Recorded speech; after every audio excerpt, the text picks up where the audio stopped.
So anong pakiramdam mo kuya na ayan na, nakikita mo na paunti-unti, araw-araw ang inyong bahay? Prices in the book. Salamat ko sa In the capybara one, sa Panginoon. this, Sa'yo, the keychain. sobrang saya ko na The Pikachu one is sa una, so you masaya na ako sa una na we're gonna na unboxing na umpisa. final two. Ay po, parang Two toys. parang sobra. The two toys. I will grab it. Ang Panginoon ng daan at ikaw para naging ganito matapos ang bahay. Malaki pasalamat. Masaya, sobrang saya. Sobrang saya. Hindi ko alam ko sa ko ilalagay ang kasayahan na nararamdaman ko para matapos ang bahay. Oo. Marami kasing ginamit ng Panginoon. May mga naging tulay ba? Naging daan. Sipin mo, ilang taon ba? Di ba?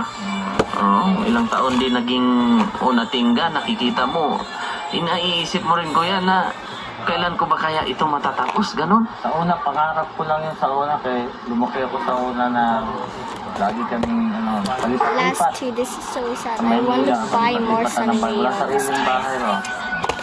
Mga lahat, lagi ng upahan, palipat-lipat na kami ng bahay, lumaki ko ng ganun. Kahit sa iba-ibang community na pupuntahan. So, pangarap ko sa una na magkaroon sana ako ng sariling bahay. Hindi na ako lilipat ng bahay. Tomorrow is the So ngayon, natupad na. Masaya ko sa iyo kung mga anak kung ganyan na nila maranasan nyo. Opo. So naranasan man nila yung ganitong pamumuhay ngayon, pero merong panibagong binuksan ang Panginoon na magandang pintuan. Di ba? package.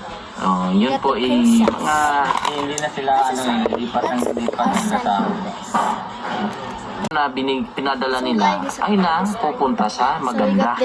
Hindi yung napupunta sa kung saan-saan. Kumbaga, yung pera na pinadala nila, piso sintimo man yan, ibibigay natin, ilalapat natin dyan sa bahay nyo. Ha? O, kung wala na, wala tayong magawa. Di ba?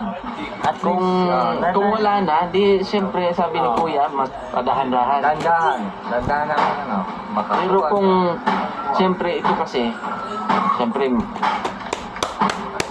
kung hindi kami darating dito Kuya, wala ang mga panday na mga ilang linggo. Yun lang ang ibig sabihin nun.